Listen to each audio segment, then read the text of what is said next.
Nutrition discuss कर चुके हैं हम, डाइजेशन क्लियर हो गया, रेस्पिरेशन की बात शुरू की थी और हमने कहा था कि ब्रीदिंग और respiration are the two different aspects.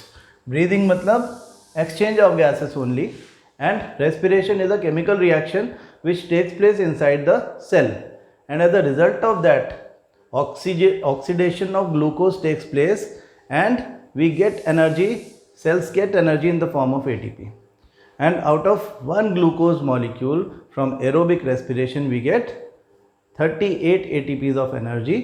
One ATP consists of 30.5 kilojoules per mole of energy. तो खैर हम ये ब्रीदिंग और रेस्पिरेशन में कंपैरिजन की बात कल कर रहे थे। आज हम जो ब्रीदिंग मैकेनिज़्म है जिसको हम कहते हैं रेस्पिरेटरी ट्रैक्ट, उसके बारे में सीखेंगे। यानी हम सीखेंगे ब्रीदिंग मैकेनिज़्म क्या है, इनहेलेशन क्या है, एक्सहेलेशन क्या है, and the most importantly how the gases are exchange inside the lungs. Lungs are the respiratory organs. तो हमारे जो रेस्पिरेटरी सिस्टम है उसका सबसे इम्पॉर्टेंट ऑर्गन जो है वो लंग्स हैं। तो वी हैव टू लंग्स। आपने अपनी बुक अगर खोल के देख ली है तो आपको ये वाला डायग्राम दिखा होगा जिसमें दोनों साइड रिब्स के अंदर इनक्लोज्ड हमारे लंग्स हैं। और लंग्स के स्ट्रक्चर के बारे में हम थोड़ी सी बात यहाँ पे करेंगे। फिर with the help of two different videos we will see actually what happens, the mechanism of exchange of gases inside the lungs. वो बात हमको समझ में आनी चाहिए। तो उसके लिए हमको समझना क्या है, कंसेप्ट समझो। सबसे पहले बात समझो कि ये जो एयर आती है अंदर हमारा, देखो ये जो रेस्पिरेटरी सिस्टम दिख रहा है इसमें नेज़ल पैसेज है, मतलब नोज़ वाली जो प्लेस है वहाँ से एयर अंदर जाएगी। हाँ, ऑब्वियसली पहले नेज़ोफेरिंग्स में जाएगी, नेज़ोफेरिंग्स के बाद में जैसा हमने कहा था फेरिंग्स को क्रॉस करके लैरिंग्स में होते हुए ट्रैकिया में जाएगी। Trachea is the wind pipe. यहाँ से ब्रोंकाई हैं, there are two branches, bronchi, और ब्रोंकाई से मल्टीपल ब्रांचेस निकल रही हैं जिनको हम ब्रोंकियोल्स बोलते हैं। और bronchioles are opening into small sacs called alveoli या एल्वियोलर सैक्स। हाँ, these are the units inside the lungs in which exchange of gases will take place. We will see how. लेकिन एक्सचेंज ऑफ गैसेस मतलब क्या? यानी हम बाहर से जब एयर इनहेल करेंगे, जब एयर अंदर आएगी तो वो ट्रैकिया में होके, ब्रोंकाई में होके, ब्रोंकियोल्स में होके अल्टीमेटली कहाँ जाएगी? It will reach at this place. अब एल्वियोलाई जो है, देयर आर मेनी एल्वियोलाई, बहुत पूरा लंग्स एल्वियोलाई से ही बना है एक्चुअली। तो ये जो एल्वियोलाई है, ये एल्वियोलाई में है क्या?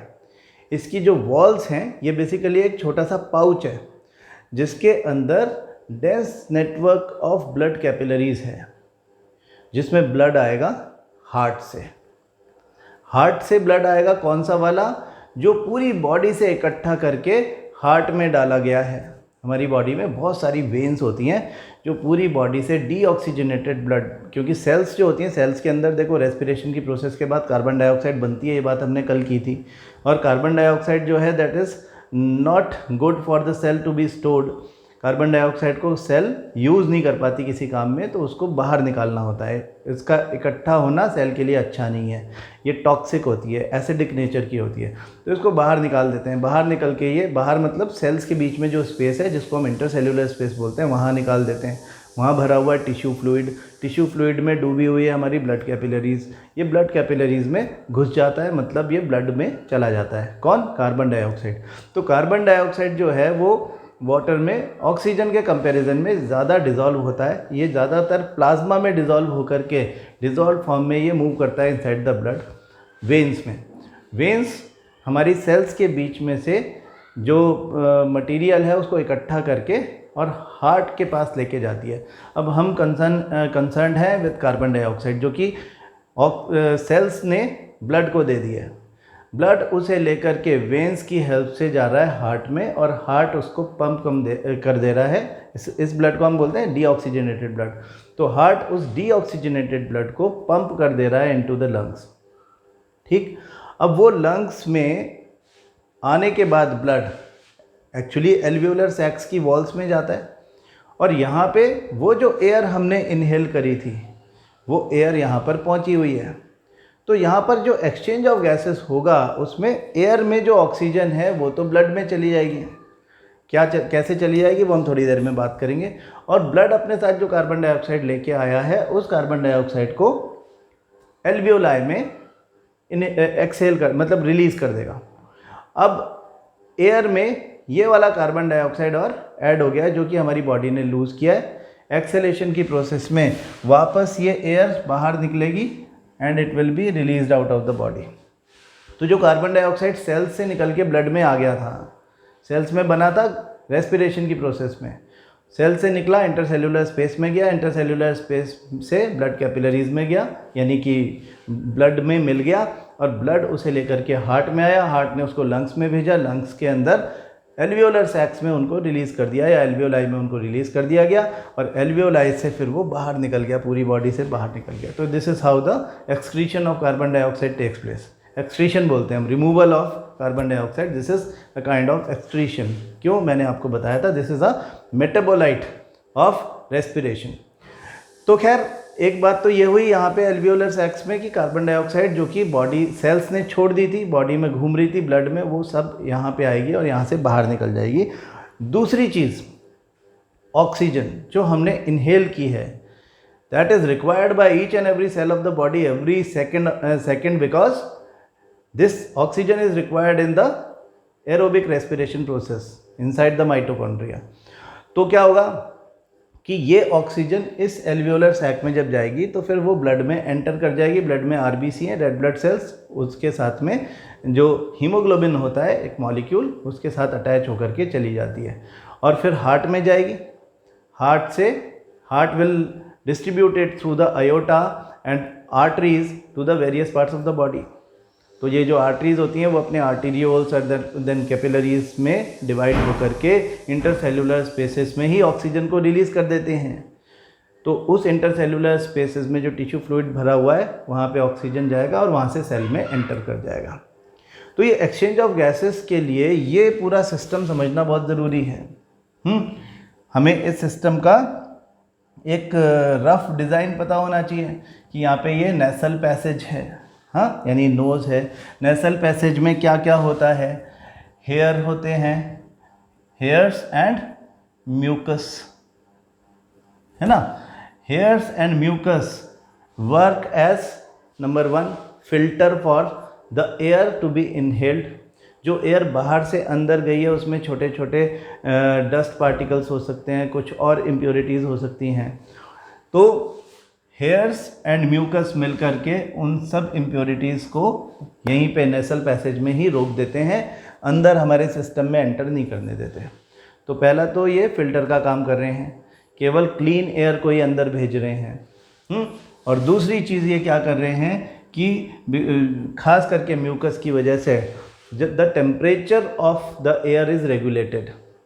हाँ, इतने लंबे रेस्पिरेटरी ट्रैक्ट का भी यही यूटिलिटी है कि when air enters into the body, अब समझो बहुत गर्मी के दिन चल रहे हैं, आपके चारों तरफ जो एयर है उसका टेम्परेचर आपके बॉडी टेम्परेचर से ज़्यादा है। आपका बॉडी टेम्परेचर होता है 37 डिग्री सेल्सियस अप्रॉक्सीमेटली, और सराउंडिंग्स में 40, 42, 45 डिग्री सेल्सियस टेम्परेचर चल ही रहा है ना। ज़्यादा होता ही है टेम्परेचर गर्मी के दिनों में। तो क्या होगा कि एयर जो कि हायर टेम्परेचर वाली, मतलब ज़्यादा हीट लेकर के आपकी बॉडी में आ रही है, उसकी हीट को ये म्यूकस एब्जॉर्ब कर लेगा। हाँ, यानी उस एयर को हमारी बॉडी टेम्परेचर के बराबर उसके टेम्परेचर को ले आएगा और फिर वो हमारे लंग्स तक, एल्वियोलर सैक्स तक पहुँचेगी। जो एक्सचेंज ऑफ गैसेस है उसके लिए ये ज़रूरी है कि एयर और ब्लड का टेम्परेचर सेम हो। सिमिलरली अगर आप बहुत ठंडी जगह पर हैं, 0 डिग्री सेल्सियस टेम्परेचर हो रहा है, तो एयर अंदर जाएगी तो आपके म्यूकस से हीट को एब्जॉर्ब कर लेगी। इतने लंबे ट्रैक में चलते चलते भी एयर का काफ़ी सारा हीट जो है वो एब्जॉर्ब हो जाता है या रिलीज़ हो जाता है। जैसा भी होता है उसका टेम्परेचर हमारे बॉडी के टेम्परेचर के बराबर हो जाता है। तो हेयर्स एंड म्यूकस के 2 फंक्शन हैं, एक तो filtration of air and number 2 regulation of the temperature of the air to be inhaled. ये एयर अंदर जाएगी, अंदर जाके पहले वो जाएगी फेरिंग्स में। हमने कहा था pharynx is the common passage for air and food. Food जिस पार्ट में गया था फेरिंग्स के, उसको हम ओरोफेरिंग्स बोल रहे थे। मतलब फेरिंग्स का वो हिस्सा, वो सेक्शन जो कि बकल कैविटी से जुड़ा हुआ है पोस्टीरियर साइड में, उसको हम बोलते हैं ओरोफेरिंग्स। और जो नेसल पैसेज से जुड़ा हुआ है उसको हम बोलते हैं नेज़ोफेरिंग्स। तो नेज़ोफेरिंग्स को पार करने के बाद फिर यहाँ पे आता है लेरिंग्स। हमने कहा था कि ट्रैकिया के सबसे ऊपर एक स्लिट है जिसको हम वोकल कॉर्ड बोलते हैं या लेरिंग्स बोलते हैं। लेरिंग्स में से होकर के एयर अंदर ट्रैकिया में एंटर करेगी। ट्रैकिया जो है वो क्या है? ट्रैकिया एक ऐसा पाइप है जो कि सी शेप्ड कार्टिलेजिनस रिंग्स से मिलकर के बना हुआ है। कार्टिलेजिनस रिंग्स यानी कार्टिलेज की बनी हुई रिंग्स। कार्टिलेज क्या होता है? हमने 9th क्लास में सीखा था कनेक्टिव टिश्यू में। ये एक कनेक्टिव टिश्यू है कार्टिलेज, जिसका फ्लेक्सिबल मैट्रिक्स होता है। हम इसके मैट्रिक्स को हाइलिन बोलते थे 9th क्लास में, और इसकी जो सेल्स थी उसको कॉन्ड्रोसाइट्स बोलते थे। हाँ, शायद आपको याद होगा।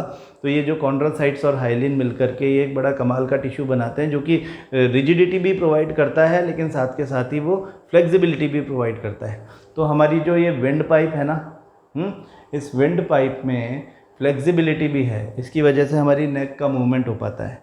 लेकिन ये इतना रिजिड है कि it does not allow the trachea to collapse after exhalation. Air अगर इसमें से बाहर निकल जाएगी तो there will be low pressure area created inside the wind pipe and there is high pressure area outside. तो ये इसको प्रेशर डालेगा और इसको पिचका सकता है। इसको हम बोलते हैं कोलैप्सिंग। तो ये तो अच्छी बात नहीं है कि ये आपका ट्रैकिया जो है ये कोलैप्स हो जाए। हाँ, एयर बाहर निकल गई तो प्रेशर आया, खाली हो गया अंदर। कोई भी पाइप में से आप स्ट्रॉ से आप कोल्ड ड्रिंक पीते हो, आप उसको एक तरफ से बंद करो और उसकी हवा को खींच लो अंदर, तो वो पाइप पिचक जाएगा। आपके साथ हुआ भी होगा, जब आपका वो कोल्ड ड्रिंक या जूस ख़त्म होने लगता है और आप उसको ऐसा सक करने की, और भी ज़्यादा सक करने की कोशिश करते हो तो वो पिचक जाता है। होता है कि नहीं ऐसा? तो अगर ऐसा हुआ हमारे ट्रैकिया में तो हम चोकिंग हो जाएगी, दम घुट जाएगा। अभी समझो कि आपने बहुत अच्छे से, मैंने कहा कि अच्छा डायग्राम बना के लाओ, आप बहुत सुंदर, आपने बहुत ही खूबसूरत डायग्राम बनाया और आप मुझे दिखाने आए, मैंने आपको शाबाशी दी और आपकी हवा निकल गई, तो फिर ये पिचक जाएगा। हाँ, अगर यहाँ पे कार्टिलेज के रिंग्स नहीं है तो, है ना, प्रॉब्लम हो जाएगी ना। ये पिचक गया तो फिर मैं क्या करूँगा? आपकी मम्मी डांटेंगी मेरे को कि ये क्या कर दिया बच्चे का। हाँ, हवा निकाल दी उसकी, फिर मैं साइकिल का पंप लेके फुश फुश करके वापस भर दूंगा, है ना। ऐसा कर सकते हैं क्या? ऐसा नहीं कर सकते, साइकिल का पंप है ही नहीं मेरे पास। तो इसलिए ट्रैकिया है, कार्टिलेज के रिंग्स हैं। हाँ, सी शेप्ड कार्टिलेज के बने हुए रिंग्स जो कि इसको कोलैप्स नहीं होने देते। साथ ही फ्लेक्सिबिलिटी, ये मूवमेंट नेक का, सोचो इसकी जगह पर, कार्टिलेज की जगह पर बोन होती तो बोन इज़ नॉन फ्लेक्सिबल। हाँ, बोन इज़ नॉन फ्लेक्सिबल। आपका हाथ जो है आप उसको ऐसे मोड़ सकते हो क्या? टूट जाएगा, मुड़ेगा नहीं। तो यहाँ पे बोन होती तो ये ऐसे ही रह जाता। हाँ, कुछ गिर गया तो देख ही नहीं पाते क्या गिर गया, है ना। ऐसे ही रहते, ऐसे ही घूमते रोबोट की तरह, यूँ नीचे नहीं देख सकते, ये मुड़ता ही नहीं। हाँ, किसी और को बोलना पड़ता। 1 रुपया गिर जाता, बोल रहे कि यार उठा दे, पता नहीं कितना गिर गया, मालूम ही नहीं चलता कहाँ गिर गया, है ना। तो ये फ्लेक्सिबिलिटी भी दे रहा है इसको, नेक मूवमेंट भी हो रहा है, और it prevents the trachea from collapsing at the time of acceleration. दोनों बातें, सारी बातें नोट करते चलो। अब नीचे आए, यहाँ पे ब्रोंकाई, यहाँ लिखा है bronchi, don't call it bronchi, है ना। कुछ बच्चे बोलते हैं ब्रोंची, सर हमारी मैडम ने ब्रोंची बोले, ब्रोंची नहीं है वो, है ना, it is bronchi. Singular is bronchus, एक जो है वो ब्रोंकस है, 2 है तो ब्रोंकाई, ब्रोंकाई प्लूरल है। ब्रोंकियोल्स, उसके आगे फर्दर डिवीज़न हो जाएगा आगे जाके और ब्रांचिंग हो जाएगी, ब्रोंकियोल्स। और ये ब्रोंकियोल्स मतलब एयर इन सब में होते होते होते अल्टीमेटली पहुंचेगा एल्वियोलाई में, जहां पर एक्सचेंज ऑफ गैसेस होता है। तो हम दोनों बातें देखेंगे, the movement of air, the exchange of gases inside the alveoli, and the movement of diaphragm, यहाँ पे नीचे डायाफ्राम हमको दिखाई दे रहा है, this is a muscular sheet which separates the body cavity into two parts. It divides the body cavity into two parts. हमारा body cavity मतलब मैंने बताया था यहाँ से लेकर के और नीचे तक, हमारी टांगों तक। हाँ, टांगों से पहले ये सब कैविटी, अंदर सब होलो है, वो कैविटी है, बॉडी कैविटी। तो बॉडी कैविटी में दो पार्ट्स, कार्डियोथोरेसिक कैविटी और एब्डोमिनल कैविटी, एक दो दिन पहले बात कर रहे थे हम। So this body cavity is divided into cardiothoracic cavity and abdominal cavity by a muscular sheet known as diaphragm. ये डायाफ्राम का अप एंड डाउन मूवमेंट जो होता है वो लंग्स को कभी तो कंप्रेस कर देता है और कभी डायलेट कर देता है, फैला देता है। वो भी हम देखेंगे कि कैसे होता है।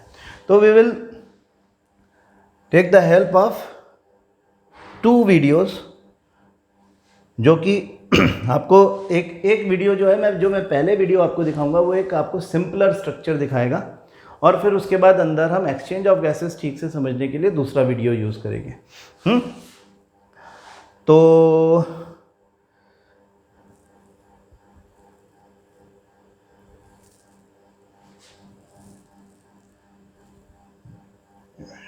ये हमारा थोड़ा सिंपलर वीडियो है, ये है तो दोनों ही एनिमेशंस, लेकिन हम इसको समझने की कोशिश करते हैं कि एक्चुअली क्या होता है। ये हमको इसका व्यू दिया हुआ है हमारे रेस्पिरेटरी ट्रैक का।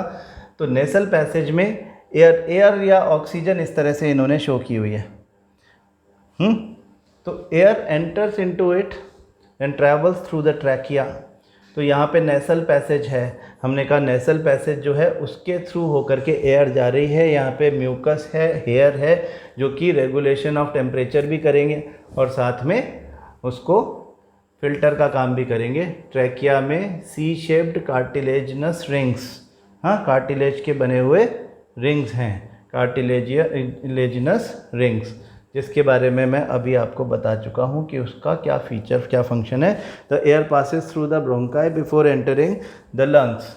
यहाँ से ब्रोंकाई, ये 2 रास्ते हैं, इनको ये ब्रोंकाई हैं, और जब ब्रोंकाई में अंदर जाएंगे तो फिर वो अंदर और फर्दर कई सारी ब्रांचेस में डिवाइड हो जाएंगे। तो हम देखें कि ब्रोंकाई ब्रोंकियोल्स में डिवाइड हो गए, और ब्रोंकियोल्स जो हैं वो अल्टीमेटली इस तरह के, ये जो हमको दिख रहे हैं एल्वियोलर सैक्स और एल्वियोलाई, हाँ, छोटे छोटे स्फेरिकल पाउचेस जो हमको दिखाई दे रहे हैं, ये क्या हैं? हाँ, इनको कौन सप्लाई कर रहा है? एयर। हाँ, ब्रोंकियोल्स, हाँ,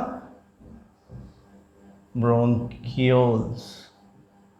तो ब्रोंकस से फर्दर ब्रोंकियोल्स में डिवाइड हुआ, और ब्रोंकियोल्स जो हैं वो फिर एल्वियोलर सैक्स में एयर लेके जाते हैं। ये बात आपको समझ में आ गई। हम अभी बात कर रहे हैं ब्रीदिंग की। We are not talking about respiration, we are not talking about the chemical reaction, we are talking only about the exchange of gases. तो देखें कि क्या हुआ फिर, कि ये जो है एयर जाएगा इन सब के अंदर। अब इन सब में एक्सचेंज ऑफ गैसेस होगा, मतलब क्या होगा? एल्वियोलाई के अंदर carbon dioxide will be released, oxygen will be consumed.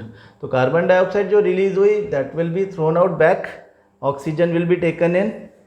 हाँ, कार्बन डाइऑक्साइड बाहर जाएगा, ऑक्सीजन अंदर आएगा, और उसके बाद क्या हो जाएगा?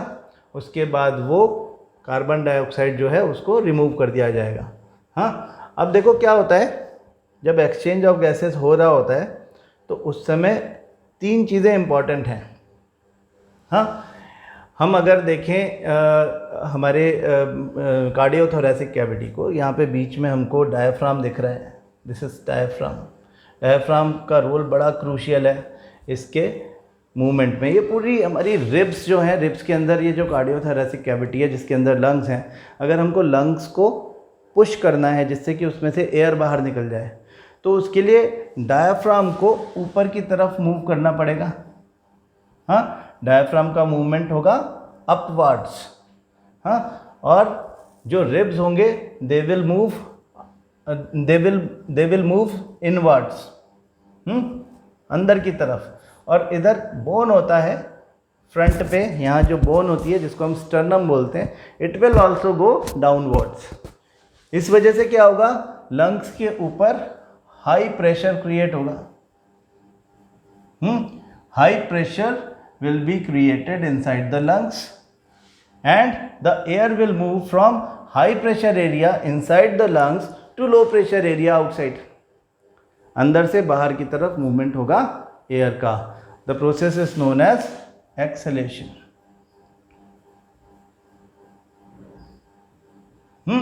जब सब तरफ से प्रेशर पड़ेगा, डायफ्राम से भी, रिब से भी, स्टर्नम से भी, हर तरफ से जब प्रेशर लंग्स पे पड़ेगा तो लंग्स का वॉल्यूम कम हो जाएगा और हाई प्रेशर एरिया क्रिएट होगा उस पर। हाई प्रेशर एरिया क्रिएट होने से ही वॉल्यूम कम होगा और एयर विल कम आउट। इसका जस्ट ऑपोजिट होगा जब एयर को अंदर लेना है, इनहेलेशन। इनहेलेशन के टाइम यानी एयर को अंदर लेने के टाइम क्या होगा, diaphragm will move down, diaphragm नीचे आएगा, रिब्स बाहर जाएंगी, रिब्स का मूवमेंट होगा आउटवर्ड्स, ये भी अपवर्ड उठ जाएगा, ऐसे ऊपर की तरफ, मतलब थोड़ा स्लाइटली अब हम इसको कहते हैं अपवर्ड। इस वजह से volume inside the lungs will increase and a low pressure area will be created inside the lungs. So air will move from high pressure area outside to low pressure inside. High pressure से low pressure movement होता है ना air का, तो बाहर से अंदर की तरफ through the nasal passage and trachea it will enter into it. This is the mechanism of breathing. So breathing can be classified into inhalation and exhalation. हाँ, इनहेलेशन एक्सहेलेशन की दो अलग अलग रिदमिक बैक टू बैक होने वाले events हैं। हाँ, inhalation exhalation. Inhalation मतलब taking the air in, exhalation taking the air, removing the air और पुशिंग द एयर आउट। उसकी मैकेनिज्म को यहाँ पर एनिमेटेड फॉर्म में दिखाया है कि डायफ्राम का मूवमेंट और रिब्स का, देखो डायफ्राम ऊपर गया, रिब्स अंदर गई, डायफ्राम नीचे आया, रिब्स बाहर आई।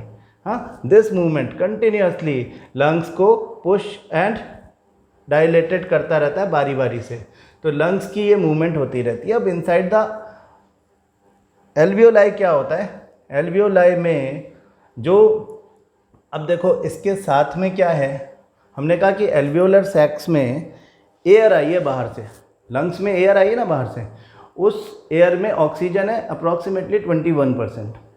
तो वो ऑक्सीजन एल्वियोलर, ये एल्वियोलर सैक दिखाया हुआ है ब्लू कलर में, इसके चारों तरफ हमने कहा dense network of blood capillaries है। ब्लड कैपिलरीज में हार्ट से ब्लड आया है और उस ब्लड में आरबीसीज, रेड ब्लड सेल्स हैं। तो ये रेड ब्लड सेल्स जो होंगी ये इस ऑक्सीजन को पकड़ लेंगी। हाँ, ऑक्सीजन को पकड़ के और फिर वापस हार्ट में चली जाएंगी। ऑक्सीजन को क्यों पकड़ लिया इन्होंने, क्योंकि इनके पास, आरबीसी के पास, हमने 9th क्लास में भी सीखा था हीमोग्लोबिन। हीमोग्लोबिन नाम का एक पिगमेंट होता है, आप छोटी क्लास से सुनते आए हो हीमोग्लोबिन का नाम। तो हीमोग्लोबिन एक पिगमेंट है, रेड पिगमेंट है, ब्लड रेड इसी की वजह से होता है, आरबीसी रेड इसी की वजह से होती है। और haemoglobin is actually oxygen carrier, it has affinity, इसमें एक्चुअली आयरन होता है, तो it has, iron has affinity for oxygen, तो इस वजह से हीमोग्लोबिन इसके साथ में अटैच हो जाता है, ऑक्सीजन हीमोग्लोबिन के साथ में अटैच हो जाता है, जैसा हमने अभी देखा। अब हम इस हीमोग्लोबिन को ऑक्सी हीमोग्लोबिन बोलते हैं and the blood is now called as oxygenated blood. पहले जो ब्लड हार्ट ने लंग्स में भेजा था वो डीऑक्सीजनेटेड ब्लड था, उसके पास कार्बन डाइऑक्साइड था।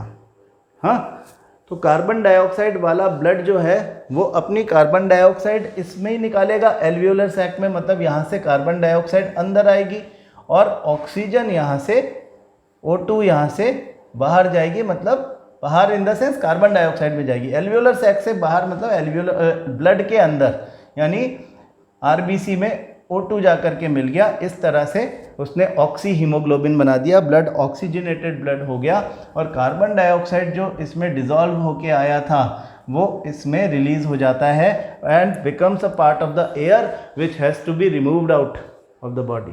मतलब आप ये सोचो कि एयर में नाइट्रोजन भी है बहुत सारी, 78-79%, आर्गन भी है, एयर में भी कार्बन डाइऑक्साइड है थोड़ा सा, दूसरी भी बहुत सारी गैसेस हैं। तो फिर हमारी बॉडी में केवल ऑक्सीजन कैसे जाता है? यहाँ पे तो कोई फिल्टर नहीं है, ये सारा filtration inside the alveolar sac होता है because of the blood, because of the RBCs which selectively take only oxygen with it because of the pigment haemoglobin. तो ये बात आपको समझ में आ गई कि ऑक्सीजन कैसे ब्लड में जाता है। ये ऑक्सीजन आया कहाँ से था? ये इनहेलेशन प्रोसेस में बाहर से आया था, जब डायाफ्राम नीचे गया था, जब रिब्स बाहर गए थे और स्टर्नम अपवर्ड मूव किया था, उस समय low pressure area inside the lungs create हुआ और एयर अंदर आ गई from high pressure area outside to low pressure area inside. इस एयर में ऑक्सीजन है, ये ऑक्सीजन इस तरह से आरबीसी का पार्ट बनती है इन द एल्वियोलर सैक्स। बोलो बात समझ में आ गई कि नहीं आ गई? और देखो, तो ऑक्सीजन को कैरी करने वाला ब्लड तो जा रहा है हार्ट में, हार्ट से वो चला जाएगा उधर, है ना। कार्बन डाइऑक्साइड जो है वो ब्लड में से निकल के और इसमें चला गया। वो ब्लड में कहाँ से आया था? कार्बन डाइऑक्साइड ब्लड में कहाँ से आया था? कार्बन डाइऑक्साइड ब्लड में आया था सेल से। सेल में कहाँ से आया था? द प्रोसेस कॉल्ड रेस्पिरेशन, जिससे हम आगे पढ़ने वाले हैं, उस केमिकल रिएक्शन में carbon dioxide was the by product. Carbon dioxide और वाटर दो चीज़ें बनी थी, तो वाटर तो यूज़ हो जाता है सेल में, लेकिन कार्बन डाइऑक्साइड को बाहर निकालना पड़ता है क्योंकि वो हार्मफुल है। तो कार्बन डाइऑक्साइड जाएगा बाहर, और जब कार्बन डाइऑक्साइड बाहर जाएगा यानी इंटरसेलुलर स्पेसेस में जाएगा, तो फिर वहाँ से वो ब्लड में एंटर करेगा और ब्लड उसको अपने साथ में, वेन्स जो हैं वो अपने साथ में हार्ट में लेके आएंगे, हार्ट उसको लंग्स में भेजेगा और लंग्स में आने के बाद ये होगा जो हम अभी होता देख रहे हैं, हाँ, कि कार्बन डाइऑक्साइड इधर से मूव कर रहा है और एल्वियोलाई में आ जा रहा है। अब एल्वियोलाई से ये बाहर जाएगा। हाँ, जो बड़े लिविंग ऑर्गेनिजम्स हैं, एलिफेंट इन्होंने ऐसे दिखा दिया चलो, लेकिन हमारी बॉडी में भी ऐसा ही होता है। हाँ, हम तो खैर अपनी ही बॉडी की बात कर रहे हैं। Haemoglobin absorbs oxygen, haemoglobin oxygen absorb करता है। ये सिस्टम हमारी बॉडी में है ही कि जो रेड ब्लड सेल है उसमें हीमोग्लोबिन है और हीमोग्लोबिन कैचेस द ऑक्सीजन। हाँ, ऑक्सीजन इस तरह से आरबीसी का पार्ट बन जाता है विद हीमोग्लोबिन या ऑक्सी हीमोग्लोबिन। यहाँ पे ये HP लिखा हुआ है, ये गलत है, ध्यान रखना, है ना। This is not HP, this is HB, है ना। P मत लिख देना आप, हीमोग्लोबिन। हाँ, हम ऐसा लिखते हैं हीमोग्लोबिन, तो हीमोग्लोबिन को शॉर्ट में ऐसा दिखाते हैं, ये गलत दिखा दिया है इन्होंने। HP नहीं होता, HP तो हिंदुस्तान पेट्रोलियम है ना, पेट्रोल बहुत महंगा हो गया आजकल। तो अभी ये क्या हो रहा है? ऑक्सीजनेटेड हीमोग्लोबिन, ऑक्सीजनेटेड ब्लड, और ये इस तरह से ऑक्सीजन को ले करके चला जाता है। कार्बन डाइऑक्साइड जो है वो सेल्स में से हमारे ब्लड में आता है। हाँ, कार्बन डाइऑक्साइड सेल्स में से क्यों आया? क्योंकि सेल्स उसको होल्ड नहीं कर सकती, सेल्स के लिए अच्छा नहीं है वो। तो सेल्स में से ब्लड में आ गया, ब्लड उसे लेकर के लंग्स में चला गया और लंग्स में से फिर उसको आगे यूज़ कर लिया, मतलब उसको बाहर निकाल दिया गया। तो कार्बन डाइऑक्साइड और ऑक्सीजन का exchange inside the lungs and inhalation exhalation, ये दो चीज़ें इंपॉर्टेंट हैं रेस्पिरेशन के कंटेक्स्ट में। अब मैं आपको दूसरा वीडियो दिखाता हूँ। ये जो वीडियो है ये थोड़ा सा ज़्यादा क्लियर है with regards to the exchange of gases, है ना। बाकी बातें तो सिमिलर हैं, लेकिन बातें तो सारी सिमिलर हैं, लेकिन एक्सचेंज ऑफ गैसेस के लिए और स्ट्रक्चर के लिए ये रिब केज को ज़्यादा ठीक से समझ में आ रहा है हमको। हमारा चेस्ट कैविटी जो है या थोरेसिक कैविटी है, उसमें इस तरह से हमारे लंग्स अंदर रेड कलर से दिखाए हुए हैं। ये रिब केज बोन्स का केज है, यहाँ पे स्टर्नम दिख रहा है आपको, नीचे डायाफ्राम है।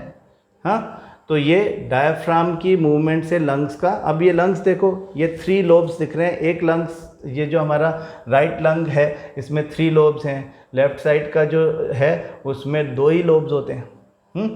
लोब्स यानी सेक्शंस। हाँ, ये लेफ्ट लंग जो होता है इसमें 2 सेक्शन होते हैं, राइट लंग में 3 सेक्शंस होते हैं। और इनमें जैसा हमने देखा कि ट्रैकिया, ब्रोंकाई और फिर फर्दर ब्रोंकाई भी कई सारे ब्रांचेस में चेंज हो जाएगा। ये हमारा सी शेप्ड कार्टिलेज है, कार्टिलेजिनस रिंग्स, कार्टिलेज की बनी हुई रिंग्स हैं जो कि इसको कभी कोलैप्स नहीं होने देंगी इवन आफ्टर एक्सीलेशन। फेरिंग्स यहाँ पे दिखाया हुआ है, ये स्ट्रक्चर है। ऑक्सीजन अंदर जाता हुआ दिखा, मतलब एयर अंदर जाता हुआ दिखा रहे हैं, not only oxygen, everything enters into the trachea this way and from trachea they enter into the bronchi, from bronchi bronchioles में होते हुए इनसाइड द लंग्स। अब लंग्स के अंदर देखें, ब्रोंकियोल्स में होते हुए, बहुत ध्यान से देखो इस चीज़ को कि ये जो ब्रोंकियोल्स हैं वो दिखाए हुए हैं। ब्रोंकियोल्स में जो बबल्स जैसा दिख रहा है, इस बबल्स जैसी चीज़ को हम कहते हैं कि ये एयर है। तो ये एयर कैसे जा रही है देखो, और आपको किस पे नज़र रखनी है, ये 2 ब्लड वेसल दिखाई हुई हैं साथ साथ चलती हुई। तो ये अल्टीमेटली सप्लाई कर रहा है एयर को टू द एल्वियोलाई। ये एक सिंगल एल्वियोलर सैक दिखा हुआ है, तो एयर आएगी, तो एयर ये जो हमें दिख रहा है ना ट्रैकिया, सॉरी ब्रोंकियोल, ये ब्रोंकियोल अल्टीमेटली जा रहा है इस एल्वियोलर सैक में। ये किस तरह का है देखो, और इसके अंदर क्या हम इसका सेक्शन खोल के देखेंगे तो क्या होगा, एयर तो इस तरह से अंदर घुस गई। अब हम इस एल्वियोलाई को हम देखें, इसमें चारों तरफ ब्लड कैपिलरीज का जाल बिछा हुआ है, dense network of blood capillaries, और आप देखो कि इसमें पॉपअप होने लग गया। बहुत ध्यान से देखो, एयर इसमें आ गई है।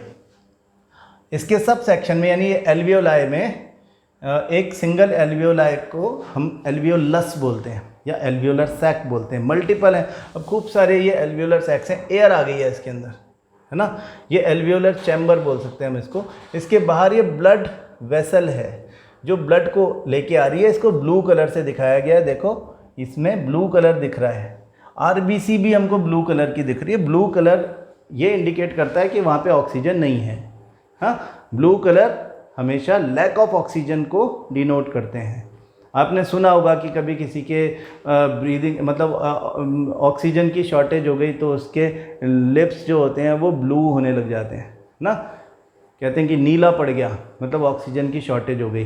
तो ये सिंबॉलिकली ये दिखाया गया है कि ये जो अब हार्ट से जो ब्लड आता है वो जिस ब्लड वेसल से आता है उसको हम बोलते हैं पल्मोनरी आर्टरी। फिर पल्मोनरी आर्टरी उस डीऑक्सीजनेटेड ब्लड को लंग्स में जब डाल देता है तो बहुत सारी कैपिलरीज, छोटी छोटी ब्रांचेज आ जाती हैं। तो ये वैसी एक कैपिलरी दिखाई गई है जो ब्लड को हार्ट से लेकर के आ रहा है, और इसका ब्लू कलर ये इंडिकेट कर रहा है कि इसमें ऑक्सीजन नहीं है, इसमें कार्बन डाइऑक्साइड है। तो मतलब क्या होगा कि आप देखो कि इसको ध्यान से देखो, ये इस पे नज़र रखना आप, ब्लड इसमें बह रहा है और ऑक्सीजन अंदर है, मतलब एयर अंदर है, एयर में ऑक्सीजन भी है। तो अब होना क्या है कि इन आरबीसीज में ऑक्सीजन ऐड होना है, और जो ये अपने साथ में कार्बन डाइऑक्साइड आया है उसको इन चैम्बर्स में जाना है रास्ते भर। इस फंक्शन पे नज़र रखना है आपको इस वीडियो में। मैं खास करके वीडियो आपको एक्सचेंज ऑफ गैसेस के लिए दिखा रहा हूँ, अदरवाइज वो मेथड तो हमने देख लिया कि कैसे मूवमेंट होती है डायफ्राम की। तो ये देखो, ये ब्लड मूव कर रहा है, हम देख रहे हैं कि ये एयर आई, एयर आई, एयर आई, एयर में ऑब्वियसली ऑक्सीजन होगा। ये ऑक्सीजन किसी एक ब्लड सेल में आरबीसी में घुस जाएगा, ये इसमें घुस गया, अब ये रेड हो जाएगी। हाँ, ये आरबीसी है, इसको अब हम पहले हम ब्लू क्यों दिखा रहे थे, क्योंकि there was lack of oxygen, अभी ये ब्लू हो गया, सॉरी रेड हो गया। तो रेड हो गया मतलब ये ऑक्सीजनेटेड आरबीसी है, इस आरबीसी में ऑक्सीजन है, ये ब्लड अब ऑक्सीजनेटेड ब्लड है। इसमें जो डिजॉल्व होकर कार्बन डाइऑक्साइड आया था वो देखो कैसे एल्वियोलर सैक में जा रहा है।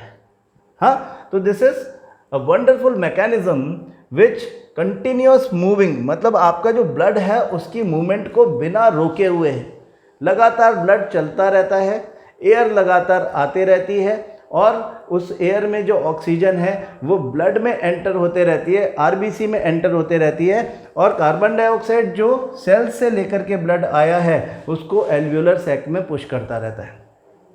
So alveolar sac is the site of exchange of gases where oxygen is taken in into the blood and carbon dioxide is removed into the chamber. यही कार्बन डाइऑक्साइड एयर के साथ में acceleration के दौरान बाहर निकल जाएगी।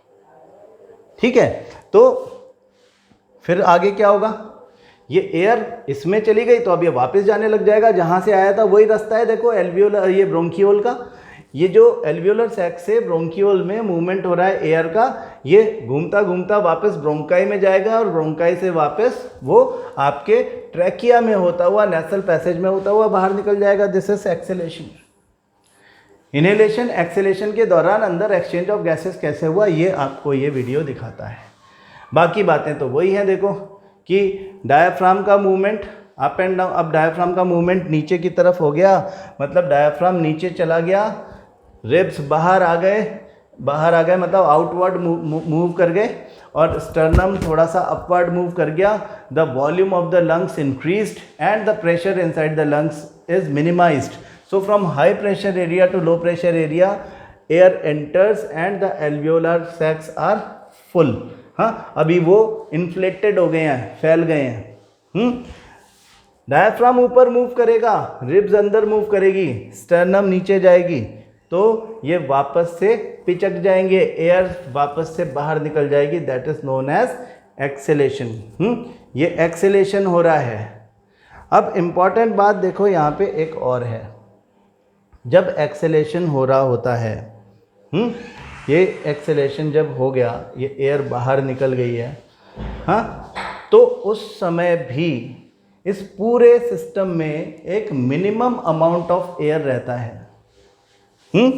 इस बात को नोट कर लो, उसको हम बोलते हैं residual volume. Residual volume is the minimum amount of air left inside the respiratory tract after exhalation.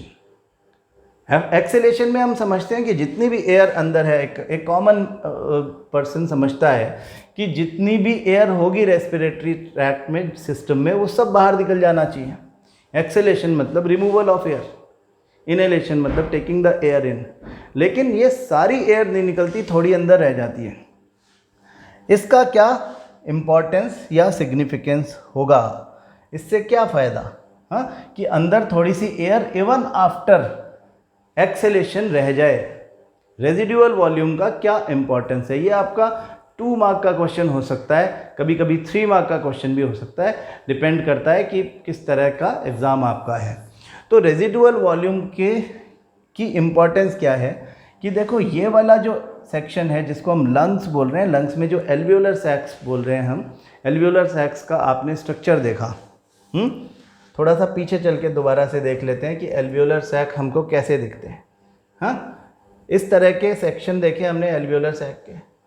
हाँ, अब इसमें समझो, अगर इसमें से सारी एयर बाहर निकल जाए, बिल्कुल भी एयर इसमें बची ना रहे, तो क्या होगा, तो ये पिचक जाएंगे, लंग्स बिल्कुल कोलैप्स हो जाएंगे। लंग्स या एल्वियोलर सैक्स वाला जो एरिया है, उसमें कोई कार्टिलेज नहीं है, कोई बोन नहीं है, कोई कार्टिलेज नहीं है, कोई भी रिजिडिटी प्रोवाइड करने वाला टिश्यू नहीं है। ये स्पंज जैसा स्ट्रक्चर है। लंग्स जो हैं, दे आर लाइक स्पंजेस, जिनका कंटिन्यूसली कॉन्ट्रैक्शन रिलैक्सेशन होता रहता है। तो इस कंडीशन में अगर ये कोलैप्स हो गए तो ब्लड के मूवमेंट में प्रॉब्लम आएगी। एक बात, हाँ, ये कोलैप्स हो जाएंगे तो रेजिडुअल वॉल्यूम लंग्स को एक्सेलेशन के टाइम कोलैप्स होने से बचा रहा है। यहाँ पर ट्रैकिया नहीं, यहाँ पे कार्टिलेज नहीं है, ये काम एयर को खुद करना पड़ेगा वहाँ पर अंदर रह के। एंड दूसरा मोर इम्पॉर्टेंट पॉइंट कि अगर यहाँ पे बिल्कुल भी एयर नहीं हुई और ब्लड इधर से आया, इधर से चला गया, हमने देखा कि ब्लड कभी भी रुकता नहीं है, चलता ही रहता है, हार्ट से आता है और आगे वापस हार्ट में चला जाता है। तो इस दौरान हमने देखा था यहाँ पे एक्सचेंज ऑफ गैसेस हो रही थी, ऑक्सीजन आ रही थी और कार्बन डाइऑक्साइड निकल रही थी। ये एक्सचेंज जो चल रहा था, ये जो एक्सचेंज वाला जो टाइम है, उस समय कार्बन डाइऑक्साइड तो बाहर निकल जाएगी, लेकिन ऑक्सीजन है ही नहीं अगर यहाँ पे, तो आरबीसीज जो कि ब्लू कलर के आरबीसीज आए, मतलब कि आरबीसी तो वैसे रेड ही होते हैं, हमने ब्लू दिखाए हैं उसको, विदाउट ऑक्सीजन जो आरबीसीज आए थे, हाँ, जिनमें ऑक्सीजन नहीं था, जिनको ऑक्सीजन लेके जाना है, वो बिना ऑक्सीजन लिए ही चले जाएंगे। तो इस टाइम एक्सेलेशन के बाद जो ब्लड, एक्सेलेशन की प्रोसेस तो बाहर चल रही है ना, उस दौरान जो ब्लड लंग्स में आएगा वो बिना ऑक्सीजन लिए बाहर चला जाएगा। तो हम कहते हैं कि रेजिडुअल वॉल्यूम जो है वो जो बड़ा इंपॉर्टेंट काम कर रहा है, वो क्या कर रहा है, it ensures the continuity of absorption of oxygen into the blood, कि इवन इफ एक्सेल हो गया एयर, एक minimum amount of air is there inside and उसका 20% ऑक्सीजन ही होगा, so that oxygen is always available inside the alveolar sacs, and कभी भी ऐसा नहीं होता कि ऑक्सीजन मतलब ब्लड आए और ऑक्सीजन लिए बिना चला जाए। हाँ, जो भी ऑक्सीजन हम इनहेल करते हैं उसका कुछ पार्ट ही ब्लड लेके जा पाता है, लेकिन कुछ एयर हमेशा यहाँ रहना चाहिए जिससे कि ब्लड जो भी लंग्स में आए, एल्वियोलर सैक्स में आए, वो ऑक्सीजन लेके ही जाए, बिना ऑक्सीजन लिए ना चला जाए। यानी ऑक्सीजनेशन के लिए ब्लड एंटर कर रहा है लंग्स में। ऑक्सीजनेशन क्या है, addition of oxygen to the RBC. तो ऑक्सीजनेटेड हुए बिना ना चला जाए, डीऑक्सीजनेटेड फॉर्म में अगर ब्लड हार्ट में चला गया तो क्या होगा, सोचो, that blood will be without oxygen will be pushed into the body, और फिर उसका पुश किए जाने का सेल्स को ऑक्सीजन सप्लाई करने के लिहाज से कोई इम्पोर्टेंस नहीं है, वो बिना बात एनर्जी वेस्ट हुई मतलब हमारी। तो अगर ऐसा होगा तो हमारा सिस्टम थोड़ा सा इनएफिशिएंट हो जाएगा, मतलब बहुत सारा ब्लड हमारा ऐसा होगा जो कि बिना ऑक्सीजन के चल रहा होगा और सेल्स के बीच में पहुंचेगा तो सही, लेकिन ऑक्सीजन सप्लाई नहीं करेगा, तो ऑक्सीजन की सप्लाई रिड्यूस हो जाएगी। ऑक्सीजन की सप्लाई रिड्यूस हो गई तो रेट ऑफ रेस्पिरेशन कम हो जाएगा inside the cell. Rate of respiration कम हो गया तो एनर्जी बनना in the form of ATP कम हो जाएगी और फिर हमको वीकनेस लगने लगेगी। तो residual volume is very important हमारे सिस्टम के लिए भी और आपके एग्ज़ाम के लिए भी, दोनों के लिए इम्पॉर्टेंट है। तो आप इस बात को समझ लो। डायाफ्राम का भी आपको मतलब समझ में आ गया होगा कि डायाफ्राम किस तरह से मूव करता है। डायाफ्राम के अप एंड डाउन मूवमेंट से लंग्स का मूवमेंट होता है। हाँ, वो लंग्स डायलेट होते हैं और फिर कंस्ट्रिक्ट हो जाते हैं, और इस तरह से बारी बारी से उनका मूवमेंट चलता रहता है, acceleration inhalation. So this is what the exchange of gases is, जो कि हमने हमारे इस डायग्राम में देखी है।